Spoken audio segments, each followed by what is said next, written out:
Les amis, bonjour. Dégoûté, hein, forcément dégoûté, bien entendu. Victoire du Barça sur la fin du match, 1-0 contre Bilbao, avec beaucoup d'absents, un match très ennuyant. C'était... Moi j'attendais que le Barça perde des points, j'attendais une défaite ou j'attendais un match nul, un début de match où Bilbao avait quelques opportunités tout au long du match. Après ça s'est calmé. Le Barça a assez maîtrisé mais sans réellement non plus maîtriser. Il n'y a pas eu de maîtrise footballistique, il n'y a pas eu, hormis certains petits joueurs de Bilbao, hormis le grand Joao Félix qui s'est régalé, qui nous a offert des enchaînements, des contrôles orientés, une passe décisive, mais sur un match qui aurait pu être un match, voire un débrief totalement banal, totalement ennuyeux, voire presque rien à dire, si ce n'est 3 points d'un Barça avec énormément d'absents, avec un Romeu complètement à la ramasse, avec un Ter Stegen qui a su être sauveur quand il fallait, avec un match à oublier, ça aurait pu être le match à oublier, et d'un match à oublier, ça s'est transformé à un match avec une belle histoire. Une belle histoire...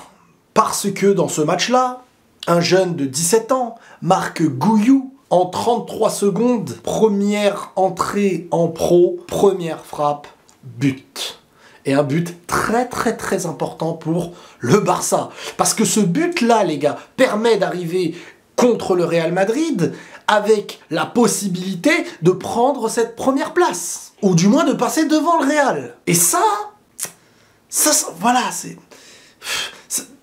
Le foot, dans l'avantage comme dans le désavantage. Moi, je suis dégoûté, mais je suis toujours friand de ces belles histoires. Voir un petit jeune comme ça qui rentre, 17 ans, 30 secondes de jeu, première frappe but, son équipe avait besoin, le coach l'a mis, il vit un rêve sur le moment. Il va rentrer chez lui... Il sait qu'il a gravé quelque chose dans cette histoire. Depuis son enfance, il a travaillé, il a été dans un centre de formation, il est devenu ce qu'il est aujourd'hui. Première entrée peut-être dans son club, dans l'histoire d'un grand club comme Barcelone, et il met ce but. Le Barça, on va pas se mentir, ils ont une belle histoire avec leurs jeunes. Surtout au début, hein, parce que bon, ça nous a vendu beaucoup aussi de joueurs. Boyan, Ansu Fati, malheureusement il aurait pu. Alors on verra plus tard. À chaque fois, on nous en a vendu au début, parce qu'ils ont le potentiel, mais ensuite, voilà.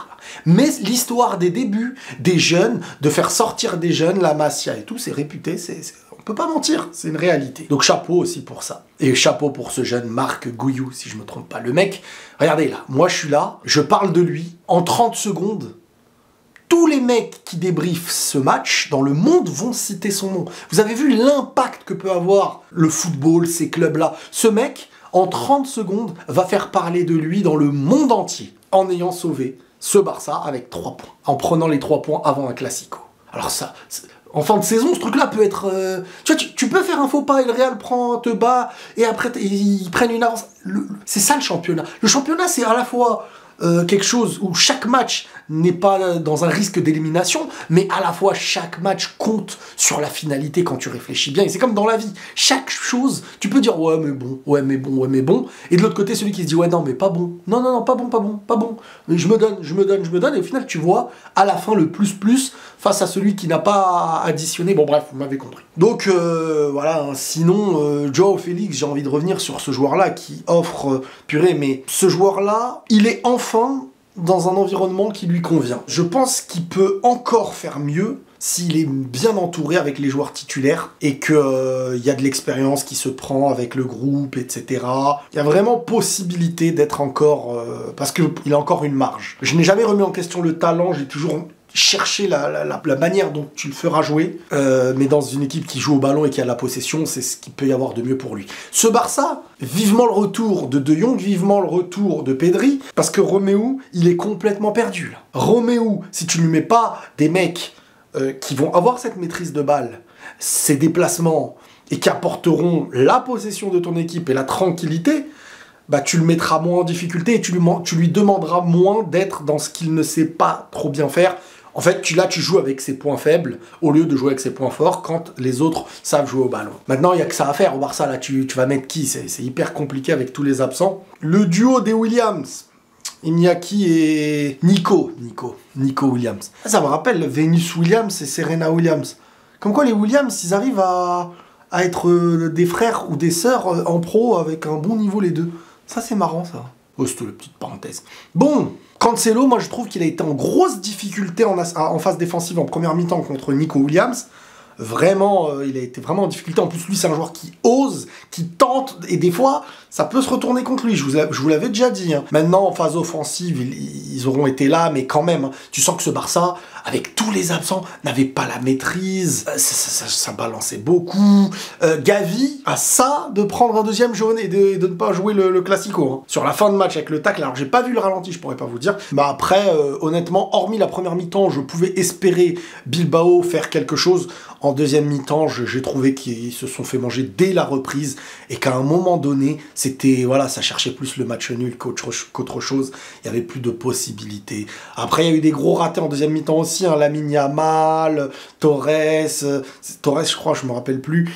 Voilà, ça a poussé, bref. Ils s'en sortent, hein, malgré les absents et tout, ils s'en sortent, hein, alors que tu pourrais la perdre énormément de points. Et non, ils sont toujours là et ils m'énervent. Mais bon, la Liga est quand même, cette saison, assez bien représenté, bien joué, il y aura de la concurrence. T'as l'Atlético là qui enchaîne comme des malades, t'as le Real, le Barça qui vont se battre la première place, t'as Girona qui te dit ah bon, encore? Vous êtes encore là vous? Bizarre, vous allez tenir combien de temps? Donc voilà, et t'as des équipes comme Bilbao qui savent jouer au foot, après t'auras des Villarreal qui vont empêcher peut-être ou pas de produire.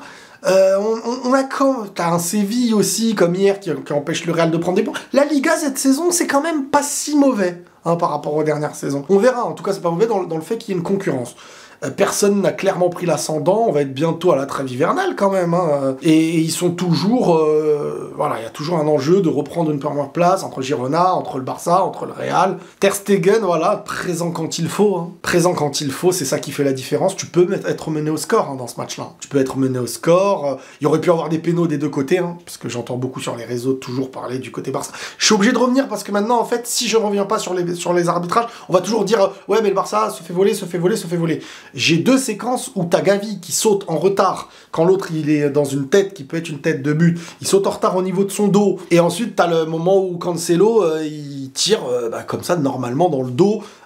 C'est un péno aussi. De l'autre côté, il y a aussi des pénaux qui auraient pu avoir lieu côté Barcelone. Il y en a un ou deux même clairement. Donc l'arbitrage a été encore une fois très moyen, mais si on s'arrête sur les trucs comme ça, faut le faire des deux côtés. Bref, Barcelone gagne, Barcelone mérite sa victoire, et à un moment donné, bon bah le Classico va offrir une avance à l'un ou à l'autre. Prenez tous soin de vous les amis, et la paix sur vous.